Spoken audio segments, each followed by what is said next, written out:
Welcome back, guys, to another episode of Collectors with Cards Drinking Coffee.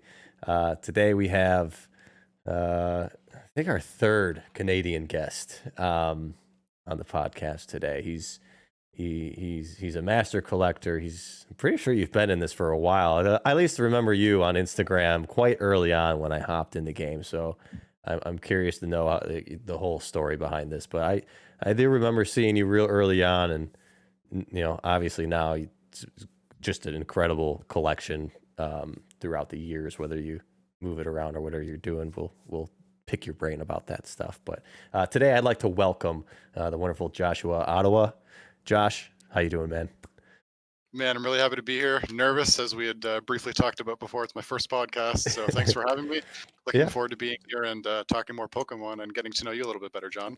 Of course. Also, I'm noticing that isn't coffee right there. Coffee and cards. We're gonna have to switch this one to water and cards. Water. I'm pushing really hard to get a brand deal by Essentia because for whatever reason, I'm addicted to this water now. I know that's weird to think. I can really taste the difference in waters now, and I spend too much money on these bottles, and it's out of hand. So I feel like I found myself accustomed to tap water because when I drink a water bottle, I like it less, even though it's probably notably cleaner. Yeah, and well, I actually Zac Efron did a Netflix show and about just like healthy living, right? And there was an episode on water, and I had been drinking this for a while, and they're like, "Yeah, don't drink purified water; it doesn't really do anything for you." And lo and behold, this is purified water.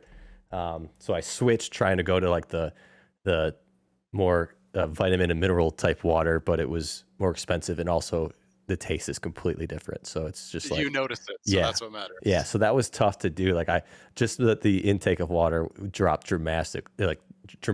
So I don't know. I got myself to such a high point where I was drinking like a gallon a day, and then I switched to a different water, and it was like not even half that, and I just felt dehydrated all the time because my body got accustomed to it. So it was a rough change. I think I need to take it slower instead of just going all in on the heavy mineral water. There you go. All about the water too. Yeah, it's 1.5 gallon, I think. Yeah, well, we although we love coffee, I drink a lot of tea on the show. I promote just staying hydrated, drink a lot of water. Honestly, you shouldn't drink coffee. Like, just drink water. Like, there's no reason. But yeah, so maybe one day, Essentia, help me out if you listen. I don't know. Maybe there's a Pokemon fan working at the company there. But enough about water. Let's talk about Pokemon. Yes. So tell us a little bit about yourself, Josh. Obviously, I mentioned you're in Canada, so let's hear your story. I guess as a kid, what was the first thing that brought you into Pokemon? What are you known for, I guess, right now from a collecting standpoint? Who is JoshuaOttawa? Okay, so what I'm known for right now, I'd probably say there's no particular thing. I've been all about first edition base. I really isolate the WotC era. For a long time, I was working towards completing the first edition base PSA 9 set in English, and I did end up completing that set. And then I sold most of the holos, and I've kept, as I've been grading cards for the 9 set, I found that some of the non-holos I've been able to acquire some of the 10s for. And while it started as a 9 set, it eventually became a mixed set, again, specifically the non-holos. And then I had enough 10s where I was like, you know what, let's go for the first edition base non-holo 10 set, and let's keep the holos in 9, because I was like, the 10s are just a bit out of my reach. I don't really want to sacrifice. I don't want to do what I have to do to put like all that money towards the 10s. It's too much. I don't want to have only that. I want to have a kind of a well diversified collection where I have a bunch of raw binder sets. I have cards that are just unique artworks that I just really like that I have on display. I have some boxes that I keep on display. Speaking of boxes, I find it absolutely absurd how something like a first edition base booster box, just the empty box, is actually worth something. Oh my God, it's especially a mint one like this. This is, I could probably get 4,000 or 5,000 for that. That's insane, right? Yeah. It's also, well, to me, no, honestly, to me, it's reasonable. Like, that makes sense. I understand an empty cardboard box. Like, if you say that to anybody, the first reaction is just, it's insane. And yeah, I'd say that too. But then literally a second later, I'm like, well, it's a $400,000 box sealed. It's the epitome of boxes. If I could find a mint one, just for display, that makes sense. When you look at it like that, Definitely, because that's only 1%, 4K into 400K. But if you look at it from the perspective of, have you ever heard anybody say, I'm looking to collect empty boxes? I can't say I've heard. I don't know if I've heard any. Maybe maybe a super rare. Maybe. I've with all the openings that I've done in my time, like one of the first things that happens is are you selling that box?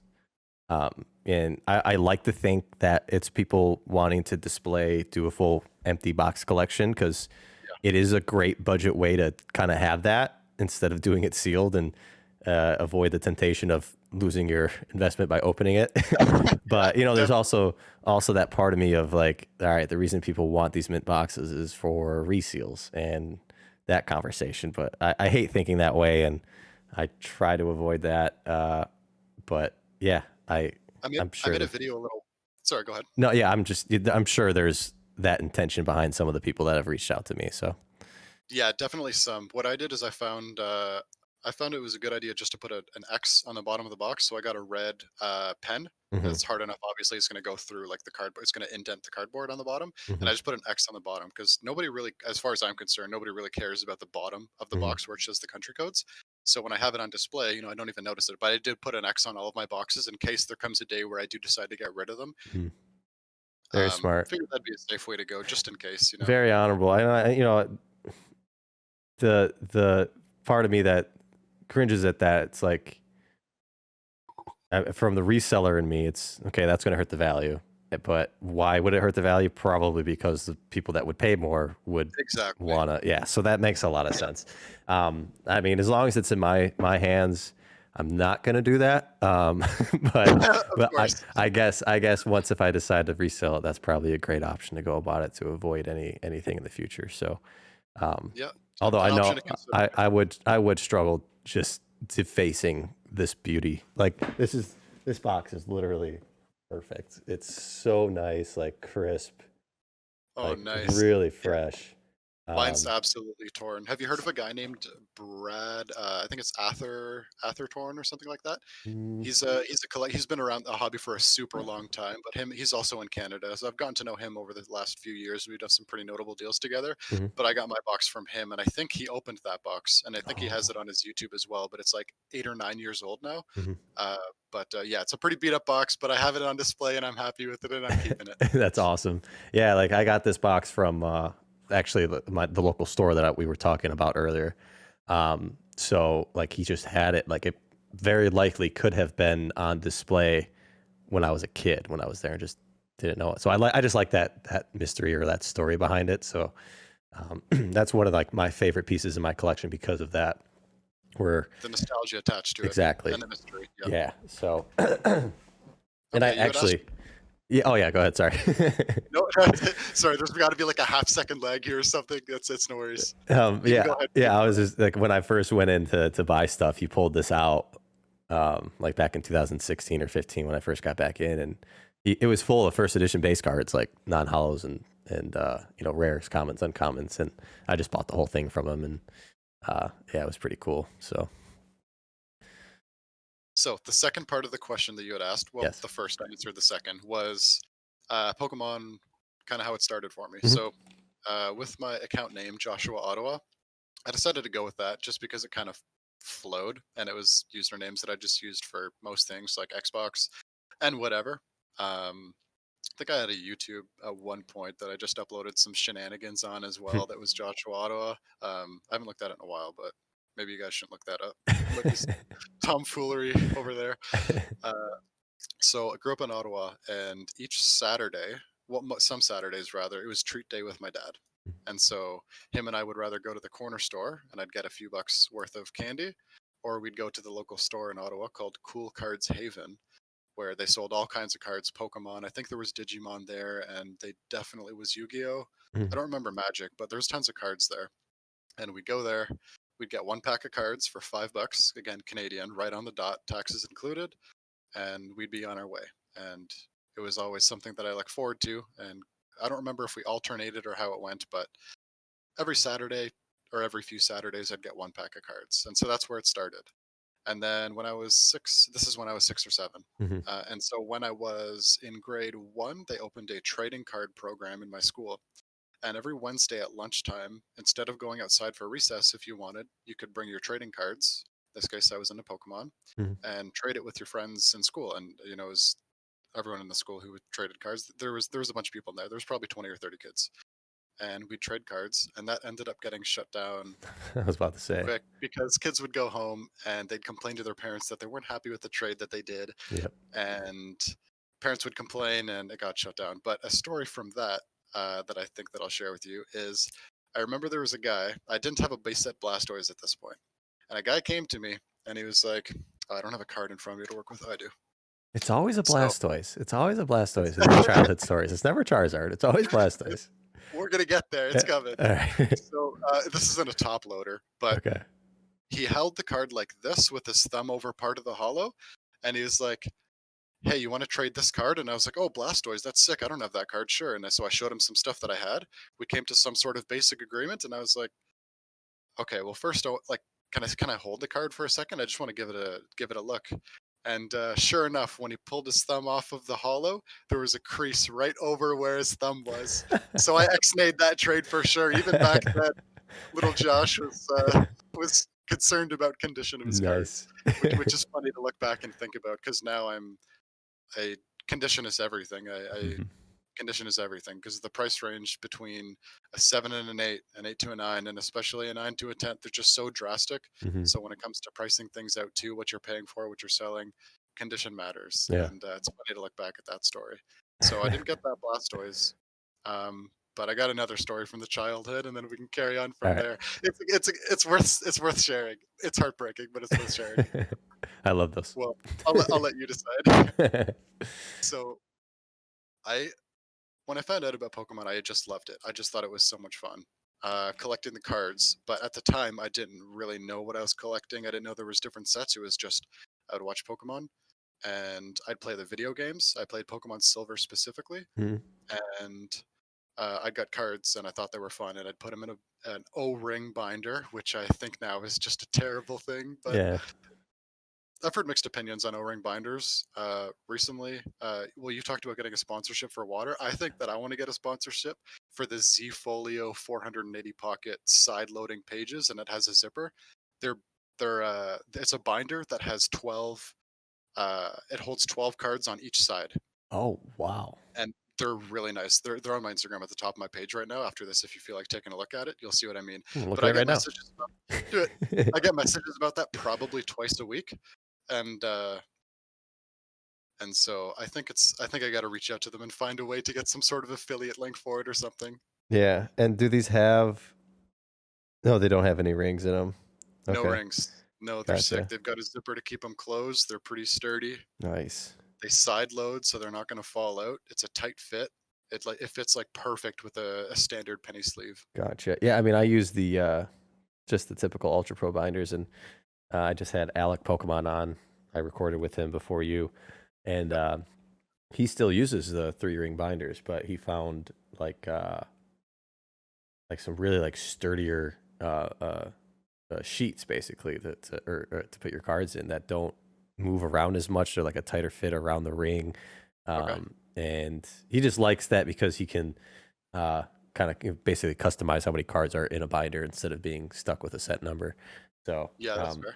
and yeah, so that's interesting. I mean, we all have our little ins and outs of what we or how we like to view our collection, I guess. So Yeah, and with that too, there's no right or wrong way, right? Like right. if you like your 9 cards per page O ring or D ring, whatever binder, go for it. If that's what works for you and you're content with it, keep it. Don't spend the extra money on another binder Mm. unless you want to use it for a particular reason. So like mine, I get to have when I have a page open on display, I can see 24 cards, Mm. 12 on each side, right? And I like having lots of them, and I like to me it feels like they're more protected, but it's probably just a mental thing because I've also talked to high-end collectors that say they still have a bunch of their raw cards in O-ring binders and they have no problems with it, Mhm. as where I'm concerned about getting some sort of ring damage on my cards.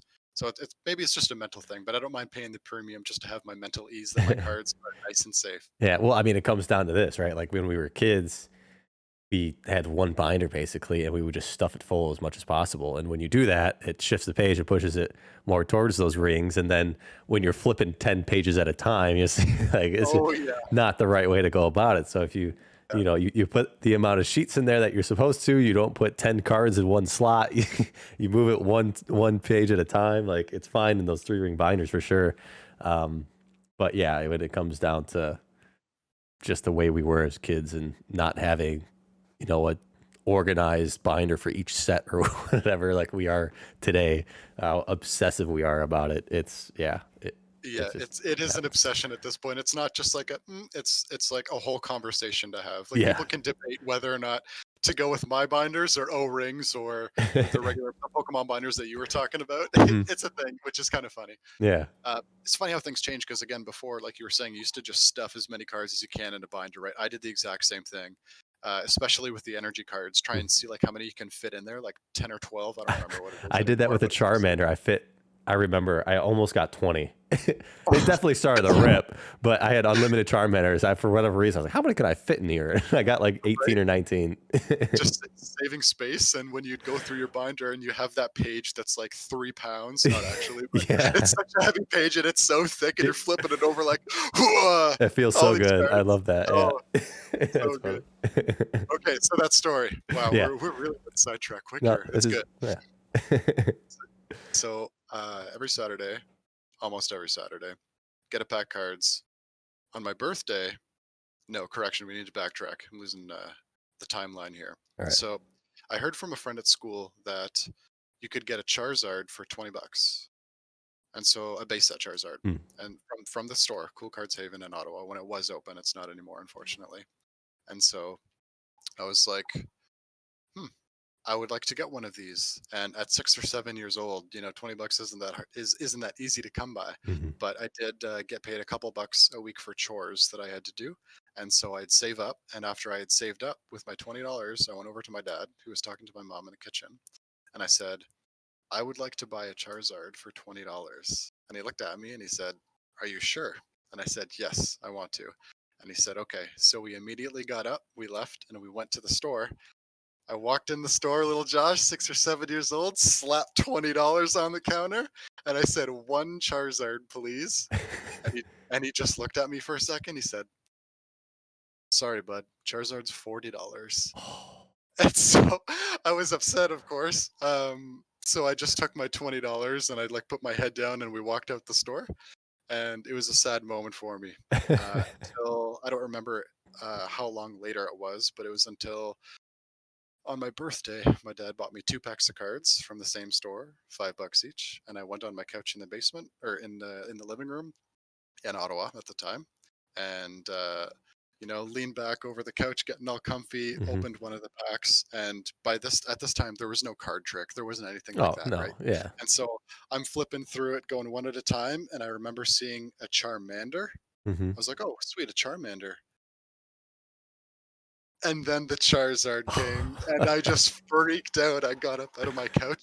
I just yelled Charizard like 2-3 times, and I went up to show my parents that were, I don't remember where they were in the house, but I remember getting up and showing whoever was in the house. And I was just so pumped, and that moment was like, it's now just ingrained into my head. It was amazing. That's awesome. Yeah, I don't have a story like that as a kid. The one story that I remember was my brother pulled the Charizard at the local mall that we were at, and it was the second one, and I threw a fit because I didn't have one yet, and he had 2, and then my dad made him trade it to me, and I gave him a Haunter for it. So, good trade. Yeah, he never let me live that one down, but I did end up giving him one, like, you know, 4 years ago or something. Be like, hey, sorry about that trade. I know it wasn't fair, but here's a Charizard. So yeah, I never I can't recall back in the day opening packs. Like, I know we did I remember opening Magic cards. I remember opening MLB Showdown, but the other stuff, I just feel like I didn't open enough of it to remember it. So that's nice. That's awesome. I just have the stories now, like my adulthood of opening Charizards, which is just fine too. I'm happy with those, but they're also pretty legendary. Yeah, I've had some good luck in my lifetime here, I guess, in these few years of collecting. So, no, I'm 2 Charizards away from pulling all of the base set Charizards, the Shadowless and the Reverse Legendary Collection. Okay. I pulled So you pulled every other Watsu one? every other. Well, I guess the well, yeah. Of the no of the original artwork. Okay. Yeah, the original artwork Charizard. Every single one Nice. except for those two. So I don't own any of them anymore, but Yeah, um, well, that's what happens as your goals change and you yeah. start to learn more about the hobby. I found that so when I was younger and I was like I talked about, we were organizing cards, just stuffing them in our binder, right? Well, Hmm. there came a time where I found out about Bulbapedia and how to organize the different sets and the set symbols on there as well. Mm. And so then instead of having all my cards together, I started looking at, oh, let's get a binder for each set sort of thing. So I just had tons of like 1 and 2 inch and 1.5 inch, I think, binders, Mm. and I started splitting them up and trying to complete one of every card for WotC, and all my extras I just stuff in the back of each page. And as time went on, and I started to continue to acquire collections, even speaking on that, I got really lucky with Pokemon. I never tried to make this become a thing. Hmm. It was just a hobby that I really loved when I was a kid, and as time went on, it grew into more and more. Um, I I was the guy that got all of the rest. Like I have two younger brothers, and I was the one that ended up with their cards when they got into some other hobby. Mm. And friends at school, they get into cards a little bit, but eventually they got out and into something else. And I was the one that ended up with their cards. Or I'd go on Kijiji in my early teens, and I'd see collections on there for super cheap, and once in a while I'd drop like $20 on like 500 random card collection, and I Hmm. just tuck them away, and I just hoarded all the cards that I could Wow. intermittently at random. And then there came a time where I was in my mid-teens, mid late teens at this point, and I looked over how many cards I had. I had about 6,000, all between WotC and Diamond and Pearl, and to me that's a lot. Yeah. And so a lot of them were from packs that I had opened too, and I had also started to acquire a bit of a sealed collection, which we'll talk about. And so I threw the whole collection on Kijiji, and I was just like, "How much can I get for this?" And I had a bunch of people reach out to me with super super low balls. I took a bunch of photos of the highlight cards, but with 6,000 cards, and you can only upload I think 10 at a time Hmm. on Kijiji, which is I don't know if you guys know in the states. I Do you guys don't. have that? Mm-mm. Okay, so it's basically a local. It's basically like eBay, but Okay. specifically within Canada and local ads, and it's Mm. there's no fee. It's just basically local ads, Gotcha. and so threw it on there. Took the photos that I thought were good, and I got a bunch of lowball offers, and one of them was 600, and I thought, 10 cents a card. I'm just not willing to let them go for 10 cents a card. But this guy messaged me a few times, and he really tried to get this collection. I was like, you know what? I'm just not willing to let it go for 600, but probably, and it's really lucky. This would have changed the entire game for me if someone had offered me something like $2,000 at the time in my mid-teens. There was a time where I was like meh about Pokemon, but I just put them all to the side and I didn't want to get rid of them. Hmm. And then I was like, well, what can I do with $2,000? A lot when you're in your teens and Oh you have yeah. no responsibilities, right? Yeah. And so I thought about it, which is why I put it online. No one made me the offer. I wasn't okay with 600, and I was like, I'm just gonna keep them. Don't worry about it. So I ghosted the guy, and and then in my late teens. So that was in my mid-teens, I think, and then in my late teens, something Pokemon came up in one way or another, and I started to notice that the value had appreciated a bit from back then, and then that gained some interest for me. Hmm. So I looked at my collection, and then I saw. Like I paid more attention to recognizing, oh, EX series and EX cards, and oh, these specifically have a silver border. These are the go-tos for that set. And then I found, oh, I have a Gold Star Alakazam. That's pretty cool. Seems to be in like, I don't know, near mid dish condition. That's crazy. So I put it to the side. But like I didn't notice the gold stars. I never really paid attention to EX. It was just hollows, non hollows, cool looking cards. That's it. Hmm. And so as I began to learn more, I started to dive in deeper and look at, okay, well, what do I think my collection is worth now? So I picked up some highlight cards and I was like, wow, this is this is crazy. Like, this is way more than the 2000 that I wanted. Like, it's a good thing I didn't sell it to this guy for 600. Hmm. And so then I thought, okay, well, as I was diving in and learning more, I found out about first edition base. Mm. And I had never grown up with first edition base. It was unlimited. I didn't know Yeah. about Shadowless or first edition Shadowless. And so when I learned about it, I was intrigued. I wanted to get that binder set. I have a bunch of the other cards, not complete, from WotC. That's mainly where I focused my attention. And then as time went on, I started to isolate, or not isolate, but expand to trying to get the EX binder sets and Diamond and Pearl binder sets. So Hmm. that's where I'm at. I'm trying to get one of every card from WotC to Diamond Pearl in English, Mm. the master set. I'm trying to get literally every card printed for every set, Hmm. which is basically a lifetime goal. Okay. It's binder sets are so rewarding to work towards. So we Yeah. can talk about that at some point as Yeah. well. So, Um, so during this just random buying of collections, like, were you involved in playing the game? Were you just kind of like, this was like your secret inner nerd, just occasionally picking stuff Nope. up? It wasn't even a secret, man. I was proud. Like when I'd have Oh, friends over, I'd be like, "Yo, come check out this collection." And even if they're not into it, it's hard to it's hard to not even be a little bit impressed or like happy for someone that's just so excited to yeah. show them their collection. Like when someone's like charismatic and pumped to show you something, you can't help but also be pumped. Hmm. And at least that I found that for other people's collections that I've looked at, Hmm. and whether it be Pokemon or something else. But I was always pumped, and yeah, I was.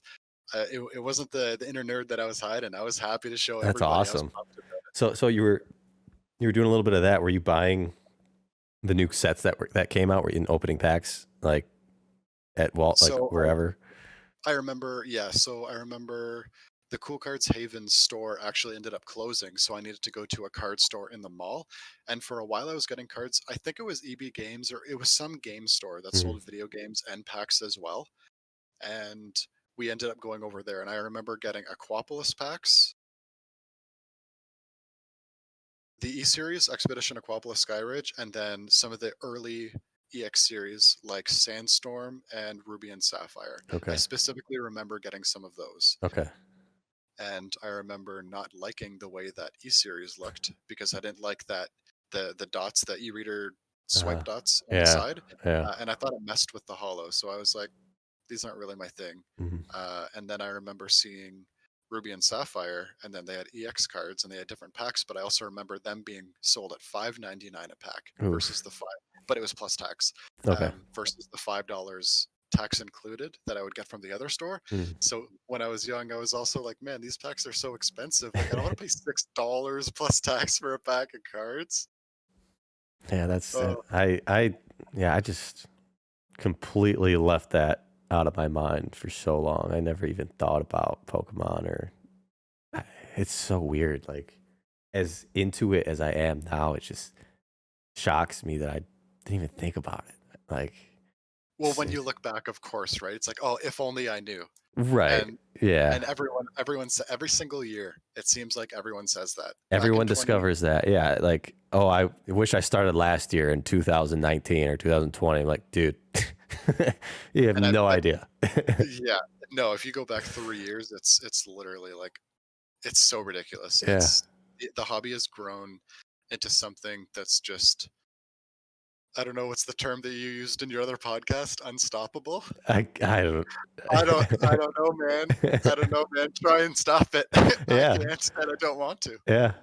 Yeah. It's weird. Like, it's at a level that I can't make any decisions anymore. It's so hard to understand. It's so big. It's so much fun though. Um, so for all these years, you're buying collections, and then you start to hone in on first edition base set. Yeah, so Why? the collections, first I'll touch on that quick. Yeah. It wasn't all the time. Like I wasn't always online buying up anything that came up for years. It was by Right. no means that. It was more intermittent. Like I want to put 20 bucks aside. Oh, I see this guy sell it because I specifically remember buying a collection of like 500 cards from some guy for 20 bucks. Hmm. So I did. And it was just in a box, like all just like not Hmm. quite stuffed in there, but stacked in there, all jungled around, no sleeves. Hmm. That's just how it was back then Just. for me and for a lot of people. Hmm. It didn't matter. They're just cards. They're all worth like a quarter each or less or Yeah. whatever it was. So first edition base I thought was interesting because it's the first WotC set released, and it's a limited print, and they were super rare, and I didn't grow up with them. I Hmm. grew up with the third print, the unlimited base. So if I backtrack, I just because it was the first, because I considered it the rarest, because for whatever reason I just thought it was the coolest. I was like, I gotta complete this set. And you're So thinking about this all by yourself. You're not watching YouTube. You're not on Poke Gym. You're thinking about this all by yourself. Just not yet. No, I don't know what Pokegym is okay. actually, It's the but one before E4 or PCCC. okay. So Yeah. at this point, so in up until my early 20s, I started looking at Pokemon YouTube stuff from what I remember. Mm, But in my teens and up until my late teens, I don't remember ever looking up any Pokemon YouTube stuff. okay. I was interested in it and I wanted to learn more about it. So I did. And I didn't have any friends in my mid and late teens who were into Pokemon. Hmm. They all got into other things. I was the only one that stuck Wow. through. And not Wow. for any reason. And like, there was, I can't say not for any reason. It's for some reason. I don't know why. I was always just interested. I just thought it was so fun. And even when I'd get kind of out of the hobby or not pay as much attention to it for an extended period of time, I kept my cards, Yeah. excluding the time where I considered selling it for 2K and got an offer of 600. That Hmm. aside, for whatever reason, I just stuck it through and I just wanted to get all of them. So when I found out about first edition base, I was like, okay, well, let's look on eBay. So story time incoming once again. So I'm on eBay and I don't want to deal with eBay fees and I want to get the cards for as cheap as possible and I want to do some damage on this first edition base set. And I got some money aside at the time to put through. I've been working since I was like I started when I was, I mean, if you want to call this work, when I was 10, um, delivering papers. Hmm. And I did that for probably 2 years, 3 years or something. And then when I was 14 or 15, I started teaching at a gymnastics club, believe it or not. So we won't get into that, but I was into trampoline and a bit of competitive trampoline stuff, Oh, sweet. and I ended up teaching specifically that because I thought it was a lot of fun, Hmm. and I basically got paid to jump around and do flips and teach kids how to do flips and stuff too, and it was a really rewarding That's role awesome. as a teacher watching these kids progress from one set not session but I guess season Mm, at a time, okay. and it was really cool. But Hmm, interesting. Uh, can you bring me back on track? I lost my train here. Yeah. So you got your first First job, edition base. first edition First base. edition base. Yeah, Yeah. yeah. Okay, so I had been working most of my life. Hmm. Just really self-driven. Don't like with the Pokemon thing. No Hmm. one pushing me into Pokemon. It was just me. I was the driving force of Yeah. this collection, this hobby of mine. And so I learned about first edition base. Had some money aside that I was willing to put towards it. Found a guy on eBay. Found a way to contact him off of eBay. And so we were sending each other a personal email, and he said he had a bunch of. Well, I messaged him first because, and this is so lucky. It's the first guy that when I was looking at first edition base cards, his looked mint and raw, and he had a bunch of them. I don't remember how many, but I know he had a bunch. And so I messaged him, exchanged contact info to talk and email outside of eBay, and asked if he had more. And he had a bunch. He had a notable collection. And so I was like, okay, can you send me photos? So he sent me some photos, and I was satisfied with the condition and said, okay, well, what's the pricing like? So this was, I don't remember the year. It was 2015, Okay. maybe. I'm 2015 or 2016. Okay. And he had cards that he said were mint condition, and the photos proved it. He was in northern Michigan, and so I said, "What was the price?" And he said $7 per uncommon US and $14 per uncommon and rare. That was non-hollow. He didn't have any hollows. Hmm. So I was like, "Sounds good." So I put together about $1,200 and I drove over there and I wanted to bring more than I thought that I'd need in case I was surprised when I got there. Hmm. So what happened is instead of just shipping stuff out, I wanted to review it in person. Hmm. So I drove 15 and a half hours into northern Michigan in their winter time on December 19th or 20th. Oh, So like God. right before Christmas, in a Honda Civic. Oh no. It was not great. We barely made it through. But we made it, and I met this guy. His name was Mark, and I looked over his first edition base cards. He was very welcoming, had me into his house. We talked Pokemon for a while, and he ended up telling me that he competed in Magic, Mm. and he had some Magic collection that was pretty notable, but I didn't know anything about Magic. But he did show me. He as a collector, when you're into Pokemon, whether you're into whatever, when you're having like collector type conversations with someone else, you want to show them the goods. Mm-hmm. So this guy pulled out his Magic binder and he flipped over to a page that meant nothing to me. He said, these are the Beta Power 9. And I was like, what's that? Tell me about it. And he told me a little bit about it. I don't know. I just know they're good in rare cards and they're the notable ones in Magic. Uh-huh. Uh, and so one of the cards that he said was the one that stood out the most was the Black Lotus. So he had a beta Black Lotus that looked to be in near mint condition. He let me look at it and put it back in the binder, and he said he wanted 10 grand for it. But I definitely didn't have 10 grand, and I'm not into Magic. Mm-hmm. I mean, it's a pretty cool looking card, and knowing the history a little bit more now, like maybe it would have been, cool if I did that. But Yeah. I didn't bring that much anyways. I was ready to spend about $1,200. Mm-hmm. And so I looked over his first edition base cards. He had tons. He didn't cherry pick them. They tons of the starters, Mm-hmm. 3 or 4 Charmanders, uh, Squirtles, Pikachu's, and I think he had one Bulbasaur, maybe two, but he had all of them. Mm-hmm. And I bought all that I could. But when we came up to the total, we found that the total was more than 1,200. He also had energies that he decided to charge 3 apiece for that were all mint condition. Mm-hmm. And I thought, meh, I'm here. I might as well. I'll just buy them all and I'll try. But I didn't have more than $1,200, right? That's all I brought with me in cash. Mm-hmm. But it didn't stop there. He had other binders full of pack fresh cards that he himself claimed to have pulled and his friend when he opened a Team Rocket first edition booster box, Mm-hmm. Gym Heroes, and Gym Challenge. So in binders, unsleeved, he had these sets and they looked flawless.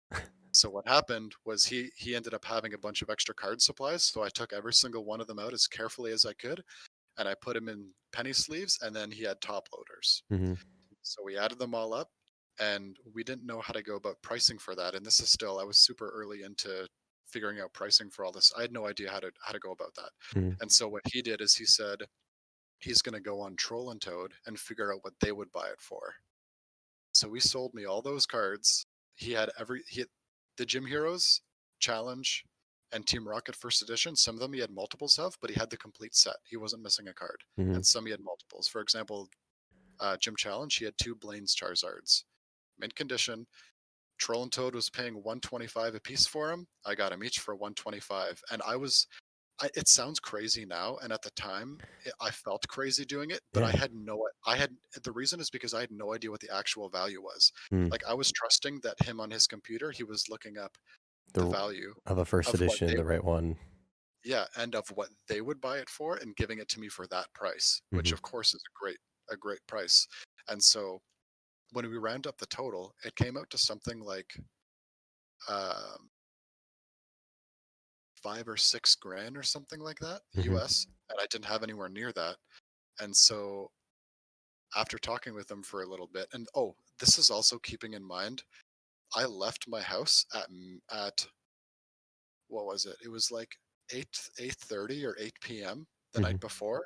I had driven all night and been up the whole day prior, and I got there at like noon or something because Mm-hmm. again it was 15 and a half hour drive there. Hadn't gotten any sleep. We're going through cards, pricing and everything for like 6 hours, as well as talking about the cards. Mm-hmm. And then we're coming to an agreement on pricing. That was what came up. And I didn't have that much. And I told him about it. And I managed to convince him to let me have all the cards, drive home with them. And I told them that I'd pay him back with PayPal as I got the money over the next couple of months. He trusted me at that. Mm-hmm. He let me do it. And I found a way to pay him off in 3 weeks or less. It was really, really quick. Uh-huh. And that's the first monster collection that just propelled me forward when I graded those cards. That's It big was it though, was because absurd. back then, I mean, PSA 9 first edition non hollows were what, like 20, $25? So yes, I remember selling. Wow, this is really taking me back. I've sold the energies. I started selling them at 25 Canadian or 20 American, and then but I had a lot of each. Mm-hmm. And as time went on and they were starting to not sell, I lowered the price, and at one point they were down to 10 US a piece for the energies. For Yeah. the commons and uncommons that were not energies, most of them were 20 or 30 US at the time. Mm-hmm. So my margin for profit, including grading fees, if it got the 9, Right. there wasn't a whole There's lot there, nothing. right? Right. No. So that's a But I want ballsy purchase. That's a, it was. Yeah. yeah. And I mean, that's a lot too, first getting into. I mean, I talk about this all the time. I ignored so many of those purchases. I could have made so many of those. I just didn't have the money to like do that grade, continue doing that grade. I was just buying sealed product. And Yeah. I mean, I think that was probably a mistake. I mean, if I was able to do both, great, but that just wasn't doable. So wait, so how many first edition cards were you said like 600? No. So the 600 came from maybe that memory's coming to mind because when I had tried to sell my collection Oh, before that's meeting right. this guy, that Yeah. was 600. Yeah. Someone offered me. This everything was about 5 or 6 thousand. I think it was. It was it's a while ago, but I think it was something around there. Okay. And the amount of first edition he had, I mean, maybe my numbers are off. It's been so long, but he had probably 120 first edition base cards that were non-hollows, and those 3 sets. Okay. Okay. Yeah, Yeah. How did it all grade? How'd the sets grade? very good. Again, that's what really propelled me forward. It was a big risk, and I knew it was a big risk, but I was also pumped about getting so many first edition base cards. I was like, wow, I basically completed the entire set for ungraded, but when Mm-hmm. I grade them, I got to make sure they're all at least 9s. Mm-hmm. Well, what happened was a lot of them came back 8s, 9s, and some of them, a few, came back 10s. And I was like, oh my gosh. And I remember looking at it was a Imposter Professor Oak. And this is the first PSA submission I had ever done. Mm-hmm. Figured it all out myself, didn't go through anybody else. Kind of a learn as you go, Yeah. figure it out myself kind of guy. And I remember getting an Imposter Professor Oak back, and by the time I got it back, and I had actually sent them for grading, I got them back around when Pokemon Go was a thing, and Evolutions came out. Okay. And this was around its peak, I think. And I remember seeing that the card was listed, sold for 600 US. Mm-hmm. So it was a 10 first edition Imposter Professor Oak non-holo rare from first edition base. And I was like, wow, this is an 800 Canadian dollar card. This I paid 14 US dollars for this card plus grading fees. Let's go. Yeah. So I remember being amped about that. I didn't look at the actual math for like percentage returns and how much more I made for what I paid for it, Mm-hmm. but I know it was extraordinary and just boosted me forward real hard for that collecting goal. Okay. As for other grading, the Blaine's Charizard, one of them came back a 9, one of them came back a 10. Nice. And I still know who I sold the 9 to. Who's that? Chris Collections. If you're watching this video, I'm gonna tag you. You gotta shout out to Chris Collections. Chris is the band. He's another guy from Ottawa, but I Okay. sold it to him for 275 Canadian, Nice. and he still has it. Good for that guy. Yeah. I don't know what it's going for now anymore. Well I don't done. know. I think a 9 is up to like $1,000 or something like that. That's yeah. It's Yeah. a few years. That's just absurd. Oh, it's amazing. I mean, it's disgusting. Yeah, the what grading has done for people. I wish that I did so much more of it. I mean, I look at some of your pictures now on Instagram, and you just have like just rows of cards getting ready to be sent off. Or if those were just older, I guess. But Yeah, they're all yeah, like it's just I don't know why I never did it. It just made sense to so many other people. I was like, I just want sealed boxes and all that stuff. When I get cards back from grading, that's the closest experience that I get to back when I was a kid and I was opening packs. When I Mm, get those cards back and I look at the boxes, so I get the boxes, I'll take the cards, the stack of 20 or 19 or whatever fit in a box, and I put them face down. And just like now, the YouTubers like Jim and Pokemon, shout out, What's Yep. going on, Zach? Yep. Um, I do it just like that for like he does for the videos, and I look at them one at a time. And that experience, it's the closest to opening packs. There's nothing like it. And so when I grade cards for other people too, I don't want them to see what I get. And a lot of the time, people will Uh, ask me, "Hey, what did this card get?" Because they're pumped about their cards. And after waiting now, it's like a year before you get cards back from PSA. But at the time, it wasn't so long. mhm. And people would always ask, "Oh, what did these cards grade?" And I just wouldn't tell people, and I wouldn't look it up online either. Like I can't tell you. Like you need to when they're back. I will ship them to you like the day of or the next day. Uh-huh. And when you get them, look at them one at a time. And that experience, you just can't put a price on that. It's so There amazing. has not been a single time where I haven't looked at the grades. I always do. I Oh can't. my goodness. Dude, okay. You got to try one time. Try and imagine what you thought before, like in your experience of looking it up online. Yeah. Find a submission once at least. Well, you saw how excited I So, was today before we started talking about the first edition base that came back. Well, actually, so yeah. I did do my very first sub I did through Luckins not too long ago. I received back, and I didn't know what the grades were. So I guess that was the first time, and it was exciting, but I didn't get any tens, so there was that little bit of disappointment. I wanted at least one, but yeah, no, I get that. I get that a lot. I mean, I got that excitement out of the emails today. Like that's enough for me. I was so hyped. I was like, upcharges, yes, and then Nice. yeah, obviously what we talked about was pretty good. So hopefully I'll get to show those off when they come back. Yeah, looking forward to seeing them. How long did your Ludkin submission take? And what Um, service level did you put them out as? so these ones were all done at the 5 day or whatever. I think that's the fastest. And Yep, it took, well, this one only took like a month or so now.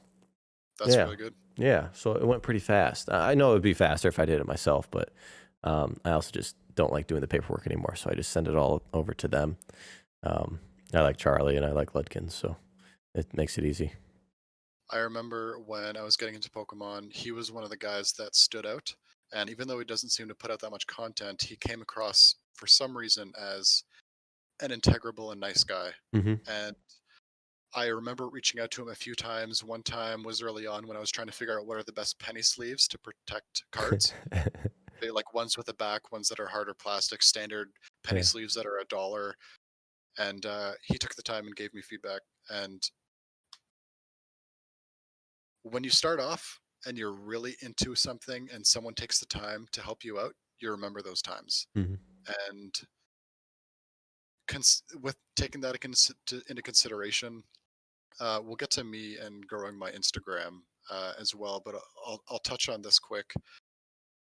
Whenever I get probably on average 30 or 40 DMs a day, and Mm-hmm. that has just grown as time has gone on. And I can't always get back to everybody because I have a life outside of Pokemon and stuff going on too. But I try to get back to every single person. Mm-hmm. And one of the reasons is because I think about myself when I first started and questions that I had. And then I reached out to people, and not everyone got back to me, but some people did. And I'm trying to take Pokemon kind of to the next level for myself, similar to you. Mm-hmm. Uh, Amazing story. We're actually in similar boats. I didn't quit my job. There's a whole story about that we won't get into, but I would like to bring Pokemon to the next level, and I know that you are too. So that's pretty cool.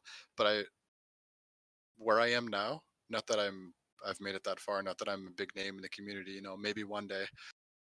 This is the start of something good. Getting on the podcast with Yeah. you and being able to connect with you and other collectors alike. I love talking Pokemon, and it's just such a fun and rewarding hobby. So I look back at the people that helped me grow and build to what I am, or build my little page to what it is today. Mm-hmm. And I try and pass that on to others because we're all in this together, right? Yeah. We all are in this hobby. We all love Pokemon in one way or another. It doesn't matter to me whether your interests are specifically financial or collecting or both or nostalgia or whatever it might be. We're all in this together looking to try and collect cards that we love. It's all just good vibes. There's enough negativity in the world Mm-hmm. going on that this is like an escape for me. And I think it's an escape for a lot of people. And it brings me a lot of joy to be in this community and in this hobby and collecting these cards It gives me goals, something to look forward to. It's fun connecting with others, and again, getting to know other people like yourself, John. Hmm. It's there's so much value in this hobby and Oh, it's any great. collecting hobby, whether it be Pokemon or anything else. But Pokemon's where my interest is, so that's where I'm going to stay. Yeah. Good. It's a beautiful thing, man. It's done so much for us. It's incredible. I mean, the fact that it let me leave my job that I hated so much, like, although it was probably a bad financial decision, like, the fact that I can do it, that's enough. Like, Yeah, it's changed my and life. It's changed my life. and it and it's not about the money too, Right. right? Like there's it really depends on. I mean, there's a whole lot of factors, so we won't be able to touch on all of them, but we can touch on a few. So for me, like I'm have a wife and kids. Hmm. Like it's just me, so I don't have responsibilities that are of that magnitude that take me away from anything that I want to do. And if I want to full send Pokemon, I can do that. If I Yeah. want to full send the gym or go outside, or well, the go outside is a really silly example, but the point is that I can pretty much do anything. As where not everyone would be in a position like yourself where they could choose to quit their job because they're responsible for putting food on the table for their family. Right. So I don't think, I could be wrong. You don't have a wife and kids, do you? I do Or a not. partner and No. kids? Okay. No. Okay. So we're in the same boat there then. So Hmm. we are really lucky that we have that opportunity because not everyone could have this opportunity because Right. there's too much on the table for them that's more important. And real life is more important than Pokemon. Yeah. Pokemon is secondary. Yeah. And I hope my full plan is to make Pokemon secondary. Like, I'm just doing that, like you said, I'm doing that now because I can. Like, I don't want this, as much as I love it, I don't want this to be my full time gig for 10 years. Like that.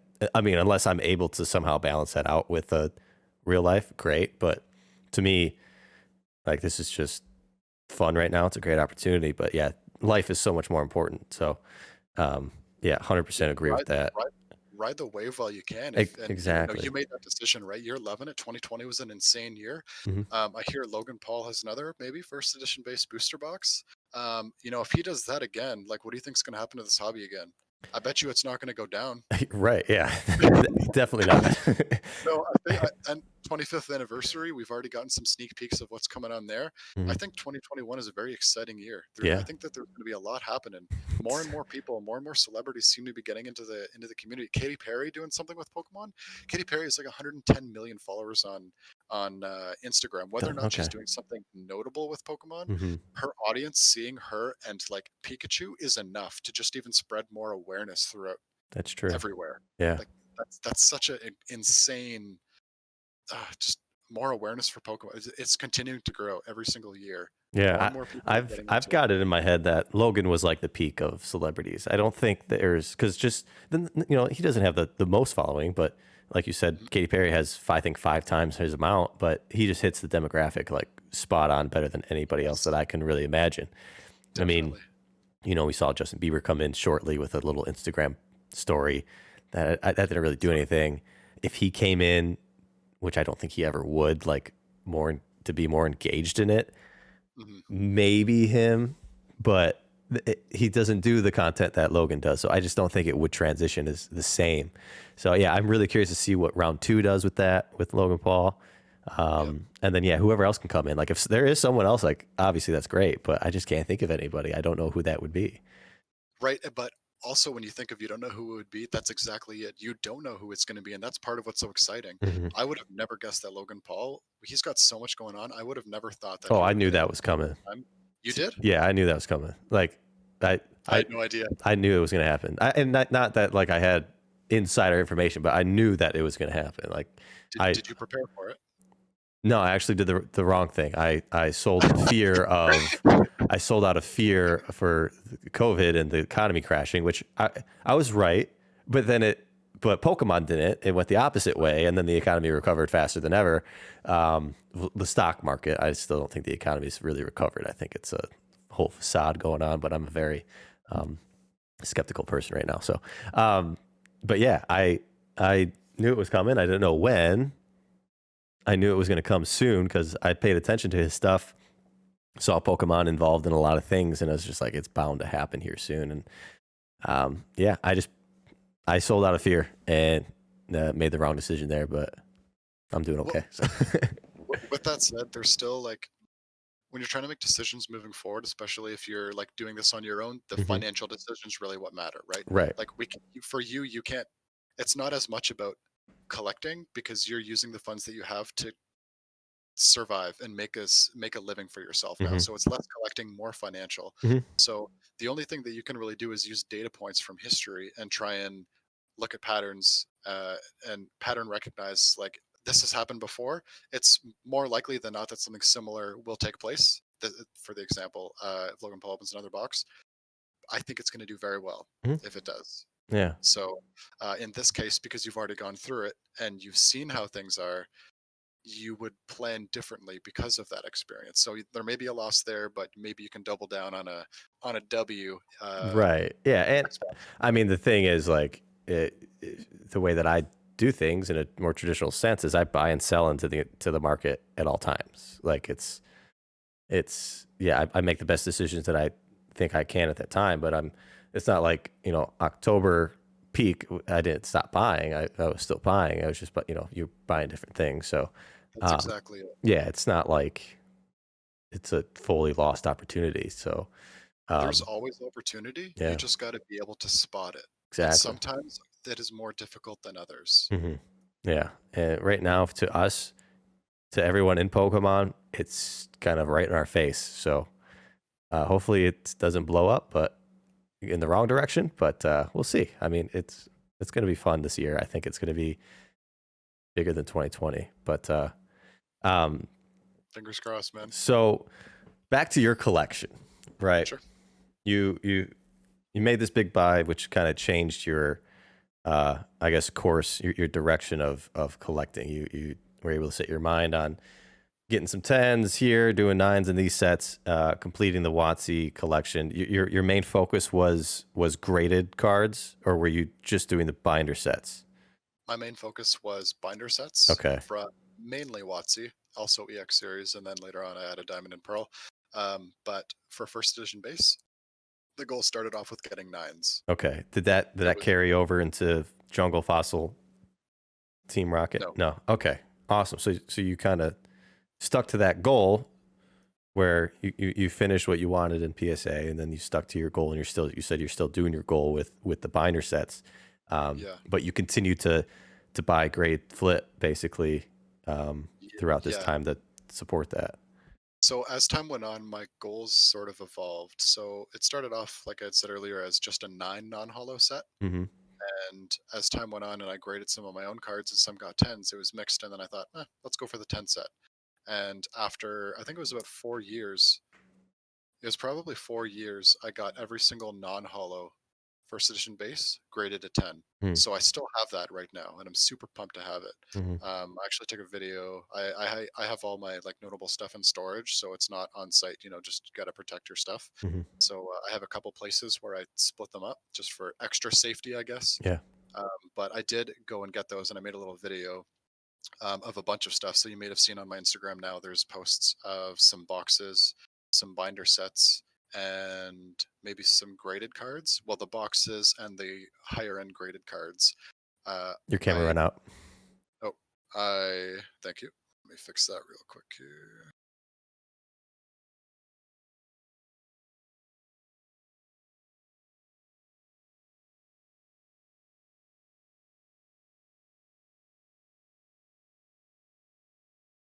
Can you hear me? Yep. Okay, sorry about that. Working on it.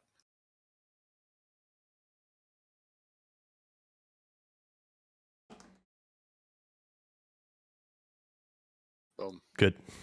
Yeah, sorry about No worries. that. So let me put you back full screen here.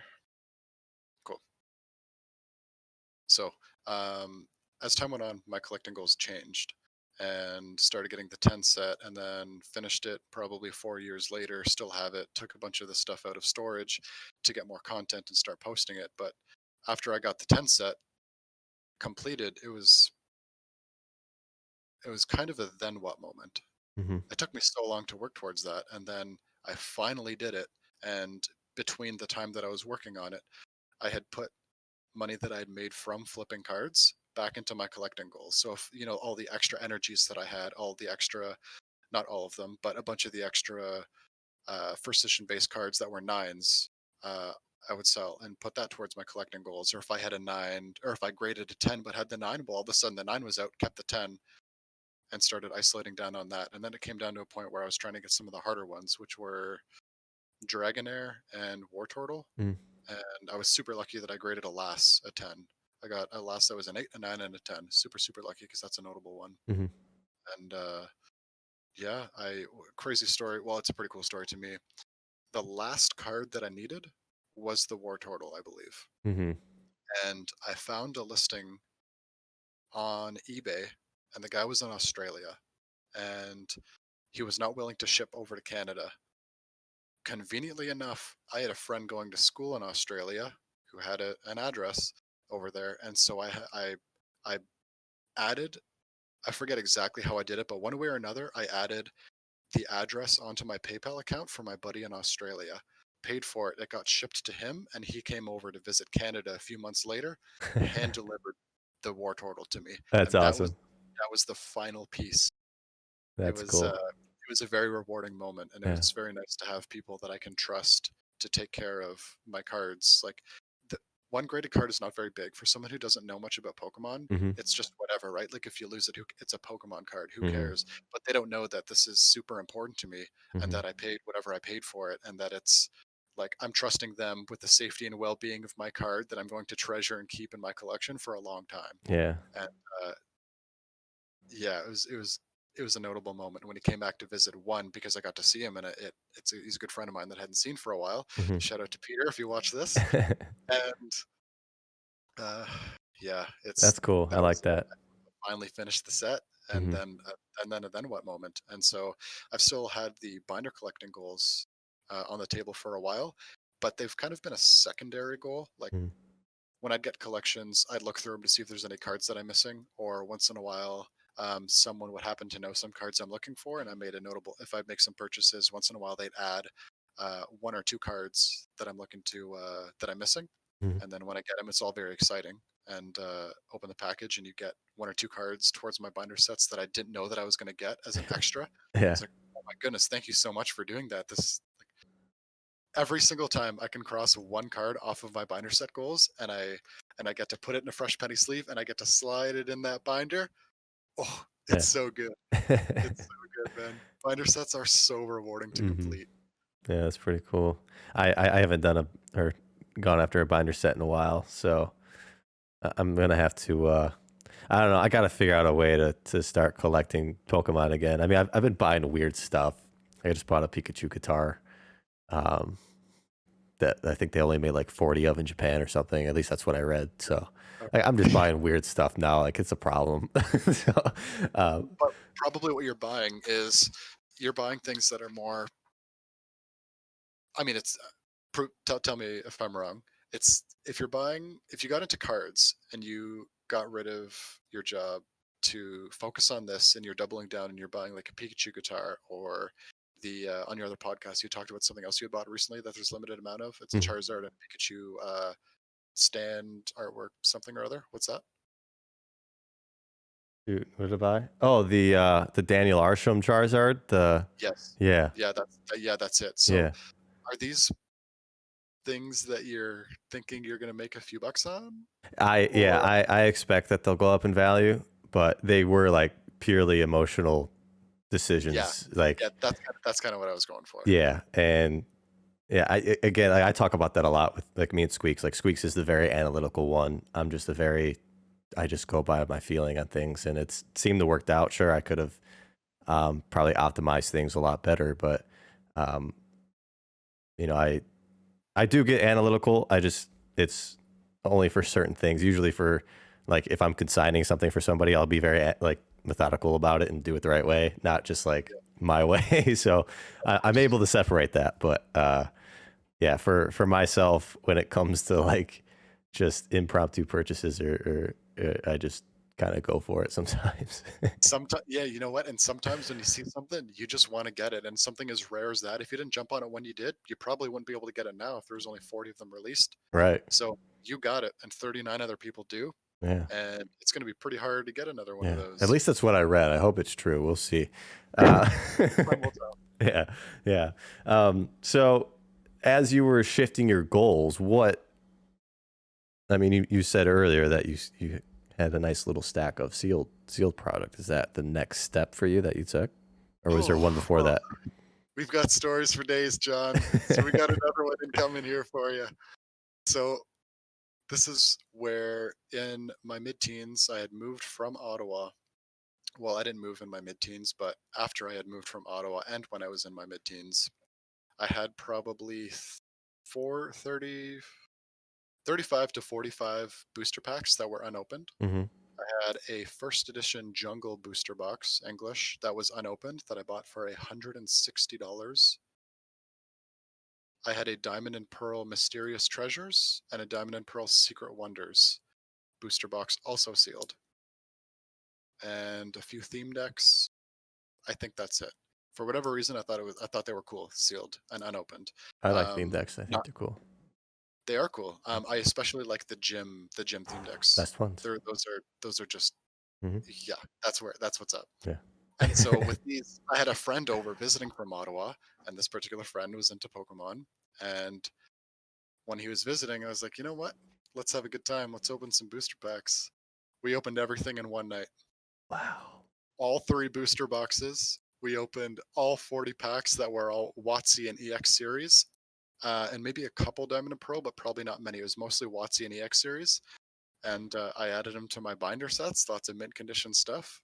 And this is again at a time where I wasn't integrating. I didn't even know what grading was, but I was aware of how to organize my binder sets. Okay. And I just ripped everything open in one night, and man, was that a great night! That's awesome. Gosh, now I wish I had kept it sealed. But do you? At the same time, do you really? Right at the same time, I look back and I'm like, man, that was such a memorable moment with myself and that friend. That's like, I don't know. I'll never be able to do that again. That's the thing. The amount of I have never regretted opening anything. The amount of money that I would have in sealed product if I kept it, I don't have to do anything. I could just go lay on my couch for the rest of my life. But boring. Yeah, exactly. And like the only regrets I have are like just selling things that I like, cards. But opening, that experience is priceless every single time. I don't even like. Sure, I look back and like, okay, I opened up a first edition pack and pulled a Pokemon breeder, but that was my first edition base set pack. Like I'll always remember that, and the experience of that is just, it's just, there's no number that can be attached to it. So especially when you get to share that with friends. Yes, exactly. I mean, that's why I believe my first edition base set Charizard opening will be yes, I'm biased. It'll be the greatest opening of that of all time, because it was just like a genuine fun pack opening with me and Soulpoke, and then the other guys that were there too, right? It wasn't us selling packs to people to do a huge event with it. It was 2 people who loved Pokemon, who were good friends, that opened cards together. And there's nothing like that out there. It's like, it's maybe some hands in front of a camera, but no, we had camera of us, like the full reaction. Like that video has done so much for me, like so much more than what that card is worth, at least emotionally, I guess. But yeah, I wish that I got in a couple years earlier, so I could have been buying boxes at $100, $200, $300 and just ripped them open. Oh yeah, we all wish, right? Gosh, that's like talking to PokeRadar and my buddy Dan, who's gotta catch 'em all. They opened like hundreds of boxes back in the day. Oh my, that's so many. Yeah, that's crazy. I was never in a position where I'd be able to get hundreds of boxes. Again, like I don't even know why I got the jungle one. I just remember scrolling on eBay and I was like, oh, $160 shipped to my door. Sounds good. Got it, tucked it away, and then for whatever reason. Oh no, is our sorry about your camera ran out again? Sorry about that. No worries. I don't know what's going on with that.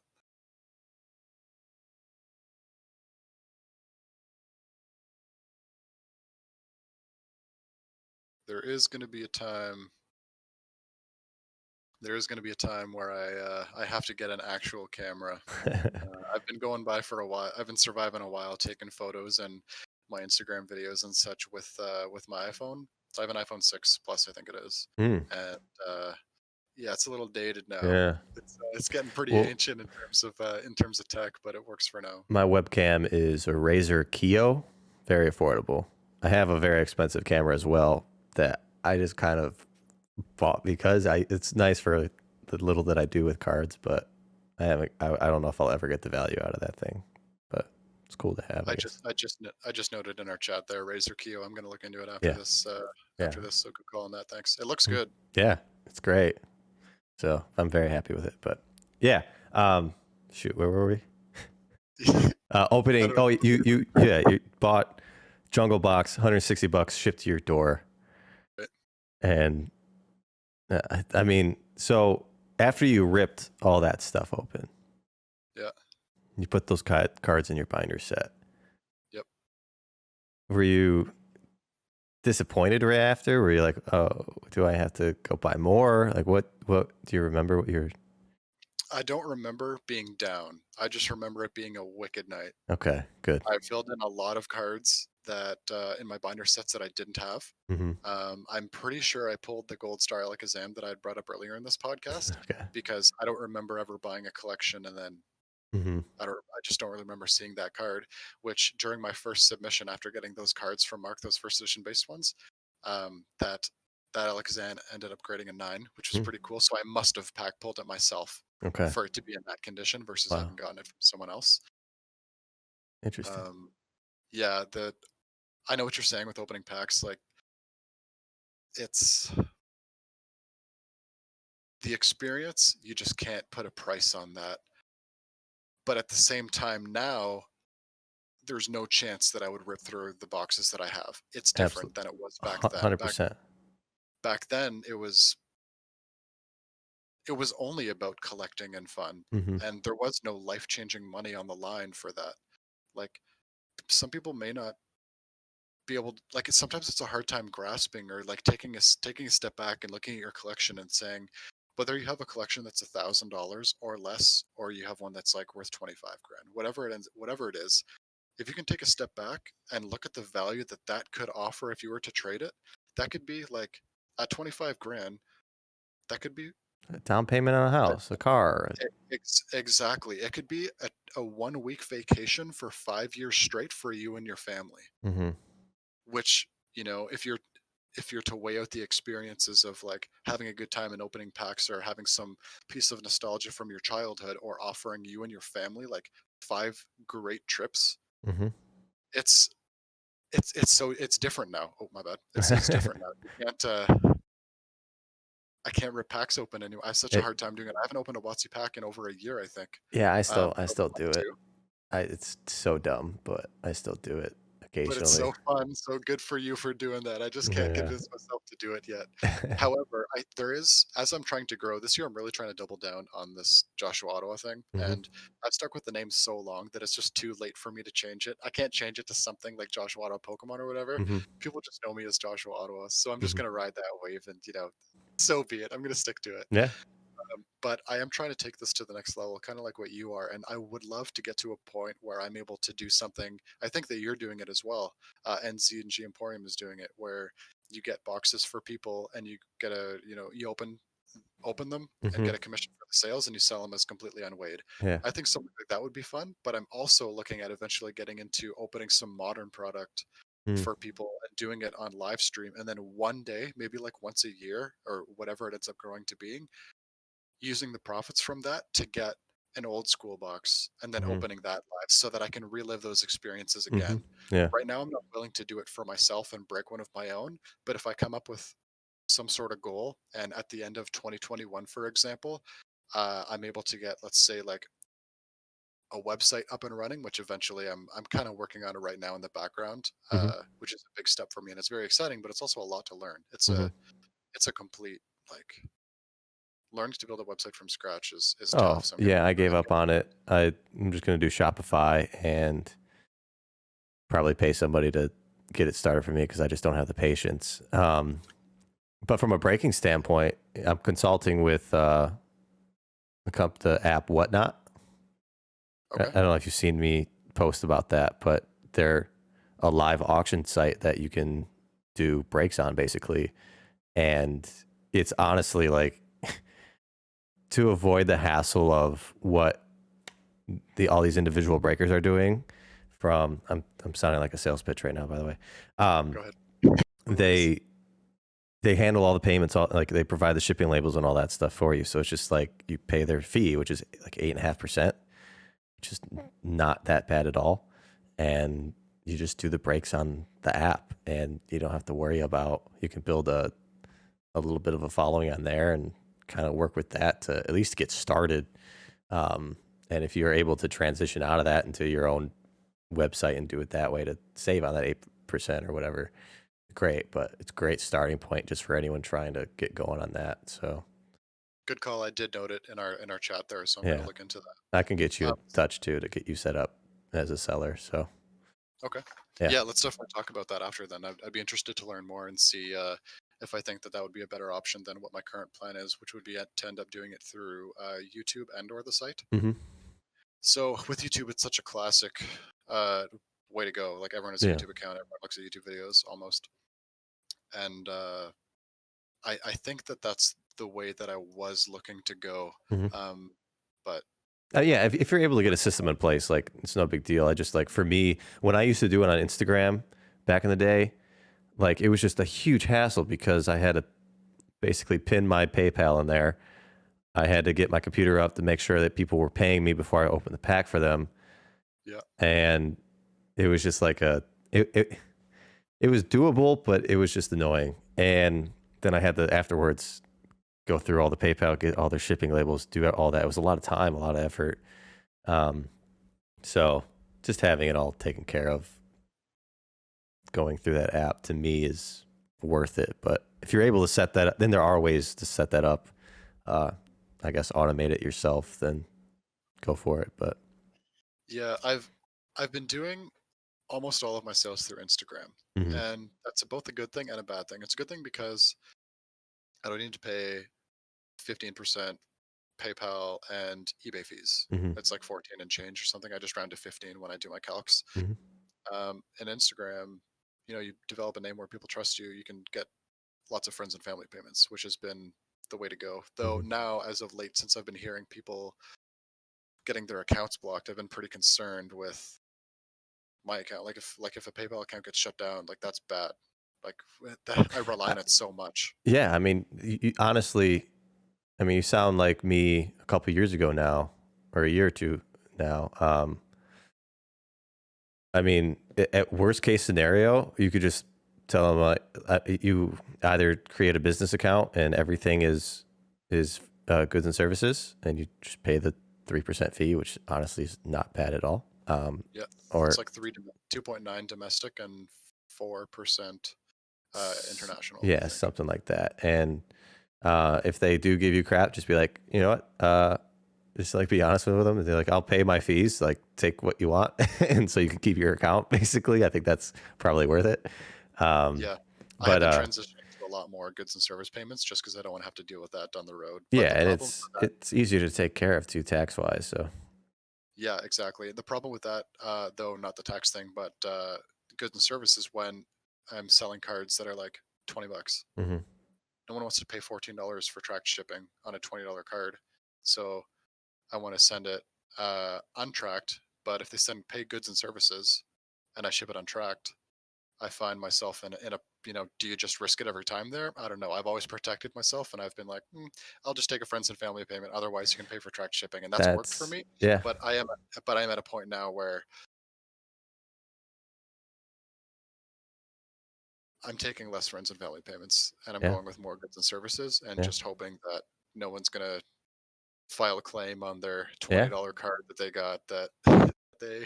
I mean, that's the risk you do with eBay as well. And like, I've shifted everything to eBay back again. Yeah. Like, first, I just don't have the time to answer all the DMs anymore and figure that out and negotiate with people. It's just not worth it for me anymore. I mean, I'll do big sales. Like, I'll post my big stuff on Instagram because I can get attention there, and it's easier that way. But I just realized that eBay it just automates it for you, and it makes it so much easier. I mean, again, avoiding those fees when you're getting started and doing that through Instagram, like, yeah, that was huge for me too. That was a big part of, saving 8% or 10% was a lot of money. And, but yeah, it just got to a point where the time value shifted. So, Exactly. it's just balancing out everything. So, yeah, I mean, that's kind of the point that I got to last year was it was just too much because I mean Pokemon blew up for all of us, and I just couldn't handle it. So I just was like, I'm done trying to sell stuff on Instagram. I'll do it occasionally, but I'm just gonna really focus on eBay, get everything listed there, and take care of it that way. So Yeah, yeah. it's different for you and me too. So if you're like really doubling down on the higher end cards, Mm-hmm. you're usually going to have a bit more leeway for negotiation there. You're going to list it at a price someone offers pretty darn close to that, and enough that you're satisfied, you're going to go with it. Mm-hmm. As where I don't usually sell cards that are more than like $1,000, and Okay. so when I list cards, I just list cards format listed, Mm-hmm. so that I like, because there was a time where I was getting offers from people left, right, and center. I was just drowning in DMs. I couldn't keep up. Mm-hmm.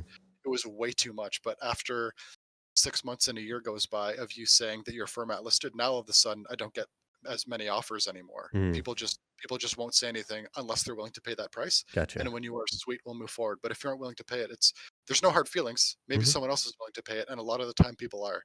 Um, Yeah. so that's where I stand on that. Okay. I found that saved me a lot of time in Well, terms of efficiency, that's a time efficiency. that's a fair way to go about it. Yeah, that makes sense. Works for me. Yeah, perfect. So when did you start getting into the sealed stuff then? Like, Yeah. So the sealed stuff was, let me if I think back here, probably 5-ish years ago, 5-6 years ago, in my last year of college. No, just before college, I had bought a base set 2, and 2 other boxes. I forget what they were now. I never took a photo of them, surprisingly.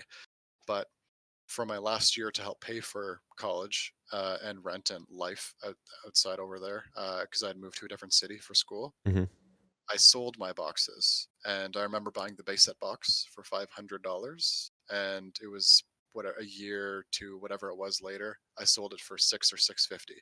Not that much, but I usually look at things like that as a percentage. mhm, So if I look at it as, a 20-25% return, fantastic. then then I thought, yeah, good enough for me. That's pretty sweet. Mhm, Um, and I did that with the base set 2 box and with the other 2 boxes. And of course, I wish that I hadn't, and I had found another way to help pay for the last bit of my schooling, but I needed to do it at the time, and so I did it. mhm, Then I found myself a while later, after I had finished school, I don't remember how much later, I I wanted to get some back, and I found a base set booster box for $2,000 from a guy in out west in Canada. mm, And I was like, wow, if I just kept that box at 500, it'd be worth 4 times what the price is. However, with the space set box, there was something a little odd about it, and it had a second wrap around it. And so I thought it was weird from the photos you saw, but at the time, not knowing enough about boxes, I didn't think much of it. I just trusted the guy's word that mm, it was a legit box, whatever. And I kept it as is, kept it in a container for a while. It was in a kitchen Tupperware container, yeah, and then when I learned more about the booster box cases, I ended up getting some of those. I still use the Tupperware. It works, Yeah, airtight. mm, They're great. yeah, Yeah, they work. Um, so I bought this box for $2,000 Canadian, shipped, and it was domestic, so I didn't need to worry about import stuff, and it was cheaper on shipping, mhm, um, because shipping was included. And tucked it away for a while, but there was a second seal on it, and I thought it was a little odd. So I'd shared it with people on Instagram, and there was a ton of people that were like, "Yep, that's fake. You just bought a resealed box." And as I learned more, I thought, "Yep, this box is looking rather questionable. What mhm, reasonable person puts a second seal on a booster box?" The guy claimed that he had done it to protect the box, so that it would like just to help preserve it longer. mm, And I thought, okay, if you do that with booster boxes, send me photos of other things that you do it for. And he showed me some coins that he had airtight, and he had something else. It was like some special unique lighter or something. I don't remember. Hmm. It was some little piece that he airtight. And I had airtight, and I thought, oh, okay, well, I mean, you could have just gotten these photos off of Google, but I'll just trust you. Yeah. And I had kept it in my collection, and it was a mystery for years. And then finally, not that long ago, there was this whole thing about resealed boxes that got released. And I Mm-hmm. thought, you know what? Now's the time for me to really, now's the time for me to get the answer, whether this is a legit box or not. So I videotaped very slowly and very thoroughly, getting everything on camera, talking about what I see. I took the second seal off, and under the second seal, there was the original seal. It looked good, but again, why was there a second seal? I have no idea. It's on my YouTube at Mm-hmm. JoshuaOttawa. I threw the video up, and I opened the box, and sure enough, it was a legit booster box inside. So I'm super happy about that. But who the heck puts a second seal on a booster box? Yeah, that's weird. So you were able to take the second seal off fine, and it Yeah, was intact, like the it, it was intact. The very bottom oh, had some damage done to it, enough that there was like a notable piece, like piece of the cardboard cracked open. Like it was definitely dropped from like 10 feet or something. okay. Huh. That's weird. Yeah, It's like kids yeah, I know. laminating their cards back in the day. I've never heard of that. Oh, That's really? funny. That's hilarious. Use it as like a dinner mat. Yeah, basically. Like kids, yeah, I had friends that laminated their cards and they just ruined them for the rest of time. I've never seen a photo of a laminated card. That's funny. But Well, I've also never seen a second seal on a booster box. So yeah, that it is was interesting. just so weird. I did a poll for fun. I threw it on Instagram, and it's like, how many of you think this is real? How many of you think this is fake? Hmm. And it was about a 50. I don't remember what it was, but I posted it. But it was something like 60-40. Oh, wow. 60 thought it was real, 40% thought it was fake. And Interesting. that's a large percentage to think that it's fake, right? And I showed everything, like a video making it crystal clear, like Hmm. exactly what I see is what you see. So there's no as little bias as possible in the post. Hmm. And yeah, for 40% to think that it wasn't, and I had no idea either, right? Like if it was, Hmm. so be it. I bet Yeah. 2K back in the day. It'd be a lot different now if I had bought one for the price it is today, and then Hmm. it ended up being fake. That would be a nightmare. That Yeah. would be horrible. Yeah. It's really scary to buy boxes right now. It's scary to buy a lot of things right now. I mean, Yeah, yeah, I sold out of my base set boxes at a very low price. the ones It, that you got from Ace. yeah. Well, those and another one, but yeah, it was, yeah, because I was in fear of the other end of like these scammers coming in and just claiming that they're fake, right? Even though that they're real, and I just didn't want to deal with it, and that's why I moved away from it. I think that's why, um, for buyers and sellers now, opening a box is the safest way to go about it, and really the only way to go about it. Um, and I try to authenticate boxes the best I can, and I think I do a pretty good job with it. But you can never know for sure. Time certainly helps, and when you've seen fakes and you've handled boxes for a while, you get a better idea. But some of the seals, Your camera froze. sorry,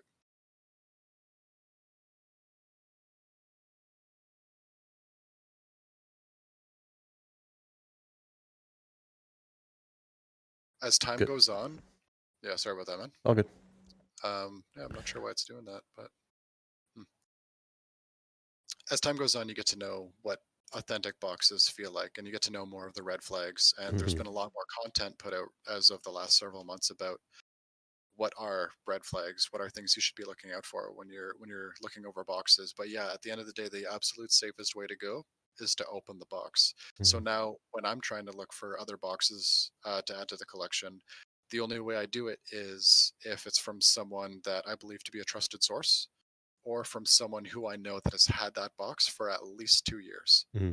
Because as far as I'm concerned, the new stuff has only come out as of the last year or so when they've been really, really good. Hmm. So if I know that someone's had this box for at least two, I consider that pretty safe, and I'm willing to take that risk. Yeah, yeah.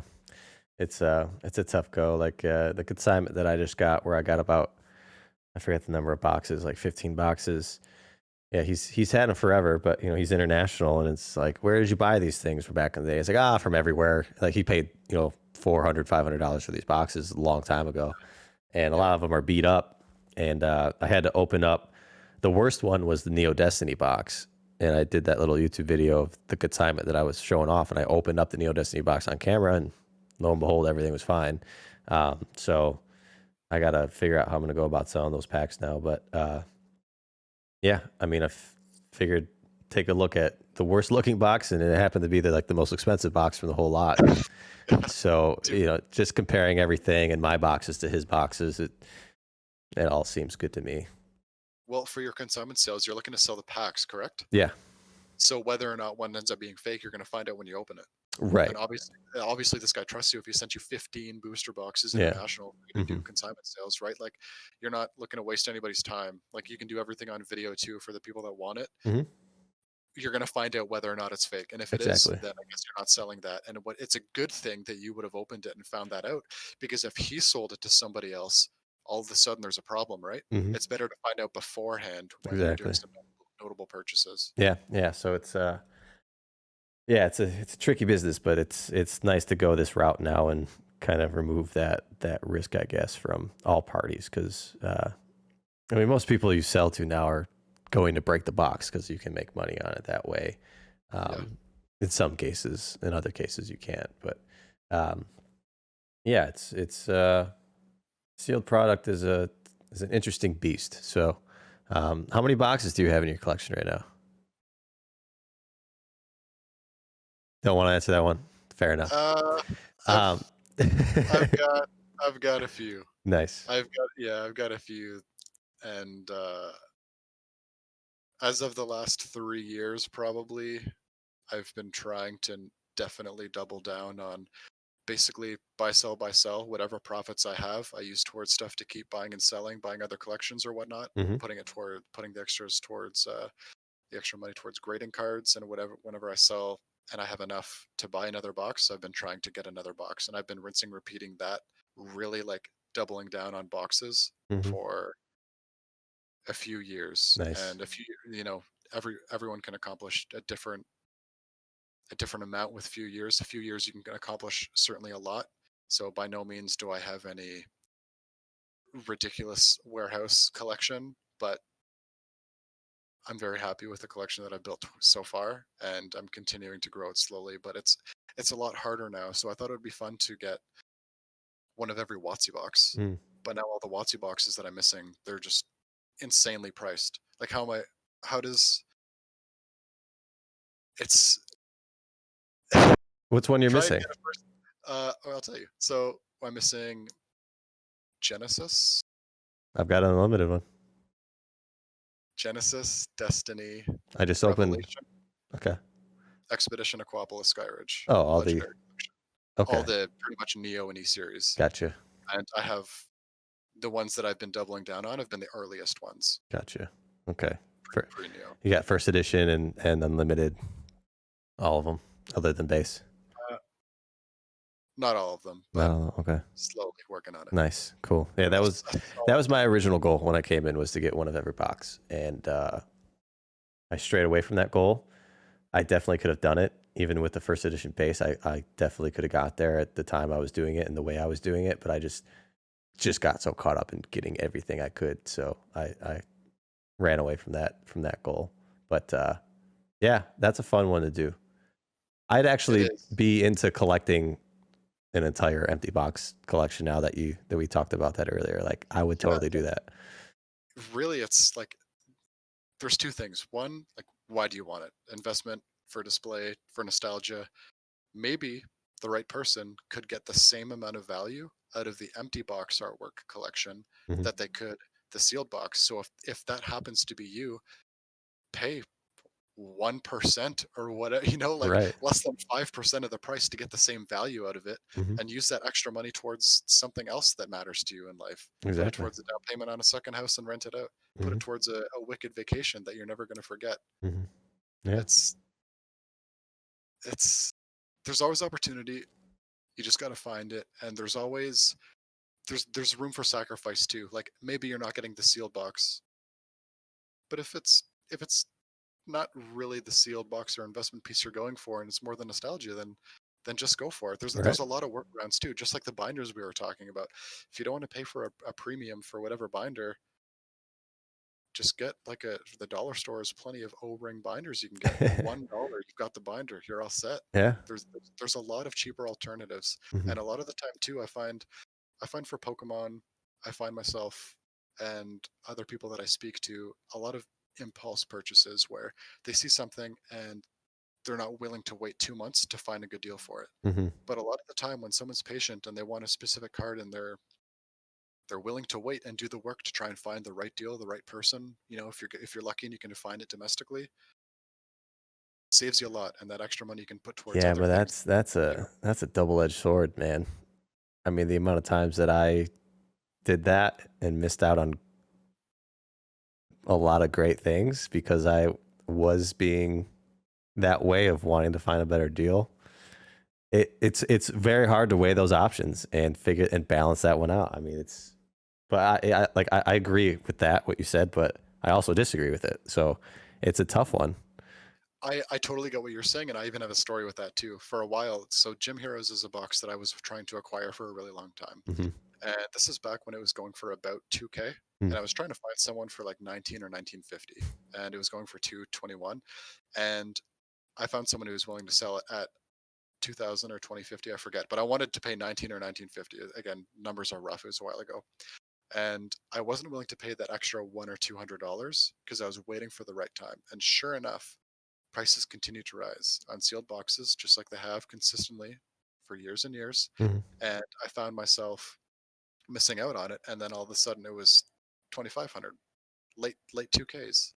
And then there came a point where I saw an eBay auction, and it was for a box that was case fresh, and the only part that was a little unfortunate about the box is that the top flap was pushed in, Hmm. and it's still it's still sealed. There wasn't a tear in the seal, Mm. and there was no like dents or like edge wear. It was a really nice looking box, just the top was put down. So I thought, okay, so I bought it. All in, I ended up paying about 36.50 Hmm. American for it. But if I was willing to jump on it sooner and not trying to grind out, Hmm. $200, I could have saved myself a lot of money. Yeah. Um, and so while I get the double-edged sword, part of it is almost just luck of the draw too, Hmm. because I've definitely long term saved myself way more doing that than getting all of the things right away. Hmm. So when it comes to booster boxes, you could have paid 20% over market at any point last year, and you'd be doing better. Yeah. You'd be doing notably better now, or like last year being not just 2020, but 2019. Yeah. yeah. Um, Pre-COVID. so in that case, yes, but when it comes to other things, not everything went up. Most things did. It I get the double-edged sword thing, Yeah. but I think at the end of the day, you gotta really pick and figure out how much it means to you. If it's something that if you think like there's not going to be many opportunities like this, you got to jump on it.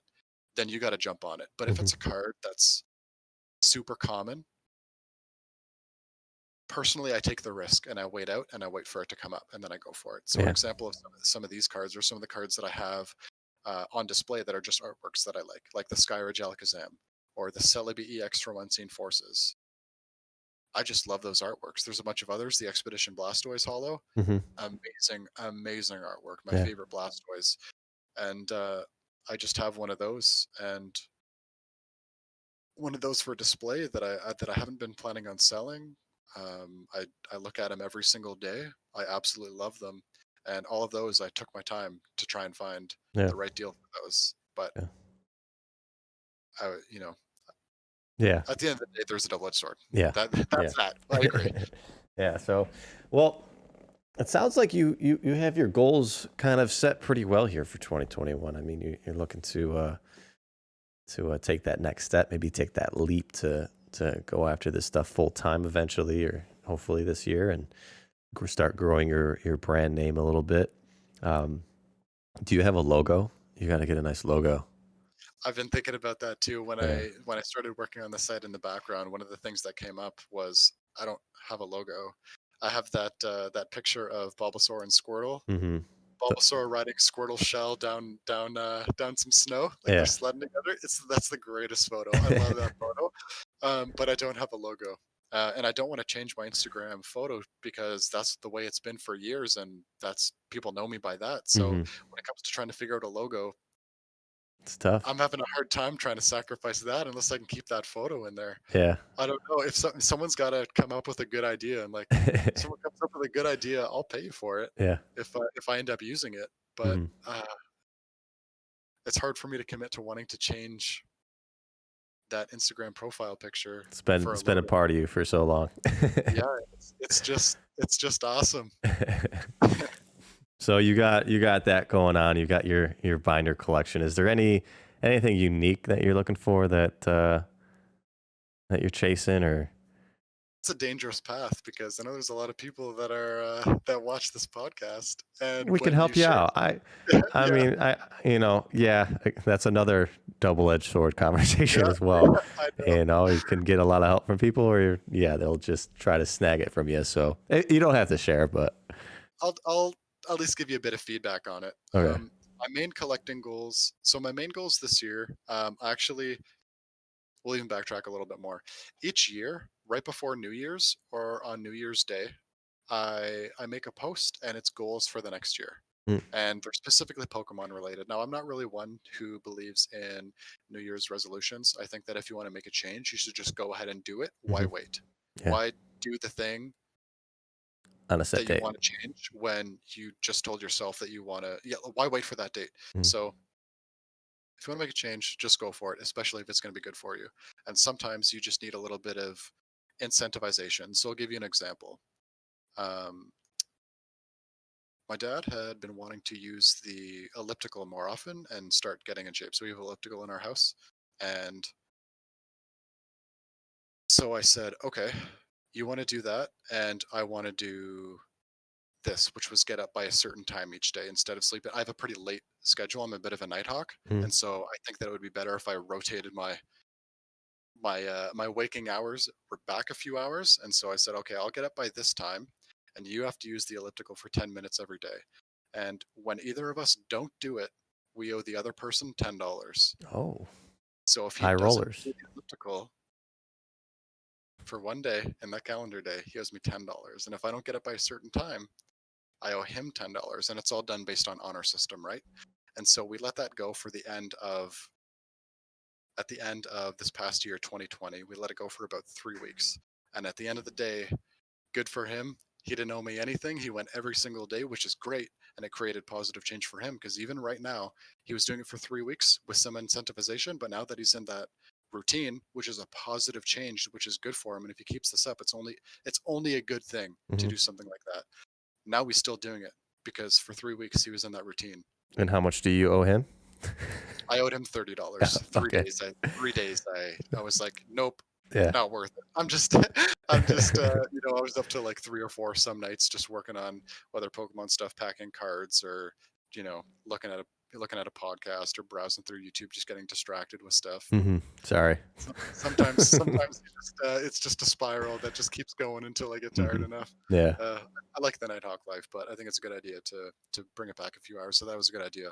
But bringing that back to goals. So with the post each year, I've made a goal Pokemon post for goals for the remainder of that year. And then when I do that post, I also reflect on the last year, Mm, the goals that I had set out for that year, and then the year before that. So I have 2018, 2019, and 2020.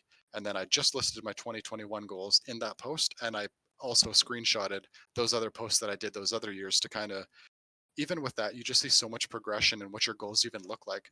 Goals change as you learn more about the hobby. Goals change as you build a bit more of a collection and you acquire maybe things that you didn't think that you'd ever acquire. And hmm. so I found that it's fun to look back and reflect and try and really take a step back and remember, you started from nothing. I started with buying $20 Kijiji collections. I started with $5 packs that I got for Christmas and my birthday, or once in a while on a Saturday that I just decided to keep sealed or put in my binder, and then eventually used that base foundation that maybe was worth 600, maybe it was worth 2000, and built off of that to what it is today. I didn't pull like outside money and bring it into the hobby aside from that first bit and aside from the cost of PSA graded submissions, because with PayPal, PSA doesn't accept PayPal, so that would get taken out of my bank. Mm-hmm. But aside from that, it's grown to what I have today because of like 5 years of consistent rinse and repeat, Mm-hmm. buy, sell, hunting down collections, building connections, and finding other avenues to try and help support my collecting goals. And each year, again, they progress into something else. So another way to try and find some extra revenue instead of just buying and selling cards, which is all active income, I decided to kind of do a little bit about wow, a little of what you're doing, which is on eBay, listing cards there, because you really just get to sit back. You put one ad up, you get to sit back and relax, and when it sells, you get a notification. Mm-hmm. That's a good way to go. When I post things on Instagram, I have to deal with lots of DMs and comments, and I have to deal with confirming payment, confirming shipping details. It's a lot more hands-on than when you list something on eBay. The convenience is to a lot of people worth that 15%, whatever it is the fees are. Mm-hmm. So with the goals this year, I would like to grow the name more. I would like to do more videos with fellow collectors like yourself, get my name out a little bit more, but also continue to build connections as I have done for quite a while. I love this hobby. This is so much fun. It's brought me so much. It's allowed me to have great opportunities. I've been able to travel. Like I went to Ocala 2019 when I met Mitsuhiro Arita, and to me that was such a highlight moment. Mm-hmm. But it wasn't just that I got to meet him. I got to meet collectors that I've been talking with and done business with on Instagram for years. That experience was infinitely more than the cost of travel there and the cost of getting cards signed and such. It was building those connections with people that are also in love with the hobby that you're in love with. It's almost like opening packs. You just can't put a price on it. Mm-hmm. It's so great to look back on. It's so much fun. Yeah, that's So awesome. I want to really grow my name. I want to try and bring it to the next level where I'm doing this full time. I never thought that I wanted to do it full time. For it's always been a hobby that has kind of grown into something that potentially could be more now. And Mm-hmm. so as of the last little while, I've really been trying to send it and try and hit this with as many angles as I can think of, Mm-hmm. and try and put out content consistently on Instagram, because that's what's been making me that's what's been helping me survive and grow within the community. That's where I'm building my name off of. So I've been trying to double down on that, and trying to say yes to opportunity that comes my way. Mm. So I had, knowing that I had wanted to get my name out there more, I decided to look at your Instagram story. I've been following you for a while, and one of them was asking me a question. Mm-hmm. So how did I get here? I stepped a little bit outside of my comfort zone. Again, never having done a podcast like this before. It's all, live, unfiltered. It is what it is. It's a Mm-hmm. little bit nerve wracking for me as doing this the first time, but stepped out of the zone, reached out to you and said, "Hey, you want to do a podcast?" You said yes, and here we are. And I think that as I continue to do, step outside of my comfort zone and try and really buckle down and do what I can, I think we're going to be able to grow this into something big. And I think that over the next several months, we're going to start seeing some change Mm-hmm. and some differences, some new content, new things going on with JoshuaOttawa, and Awesome. I'm really looking forward to seeing what's going to happen. Even a few months from now, every quarter, I'm going to be doing some self-reflecting and making shorter term goals that are a little bit out of reach. Mm-hmm. Or sorry, not a little bit out of reach, but a little bit ambitious, Mm-hmm. so that it drives me to work towards that Mm-hmm. goals. Because I find that if a goal is too easy, why work towards it? You, Right. you know you can do it, don't worry about it. But something that's just way out of reach, why even bother? It's impossible. So a little in the middle there. It's Mm-hmm. something that you need a little bit of incentive. Yeah. Yeah. That's So good. it's going to be a very exciting year. I'm really looking forward to it. That's awesome, man. I'm excited. I'm excited to see what comes of it. It's again, Pokemon has created um, such great opportunities for people and changed our lives. So try to, I'm all in. I've been going all in for a while. You're going all in. A lot of people are going all in, and as stupid and as dangerous as that might seem to the traditional world, it's fun. That's And all. what? That's my response is I'm having a good time. Like, I'm going to keep, like you said, ride the wave while you can. And if you're able to set yourself up in a way to figure out and adjust to the market adjustments over time and continue to do it, that's even better. So, yeah, I'm just as excited as you are for this year, man. I think it's going to be huge for a lot of people. And, yeah, yeah, stick to it. Yeah, Stick we're to on it. the same page, man. It is a risky move, but you know what?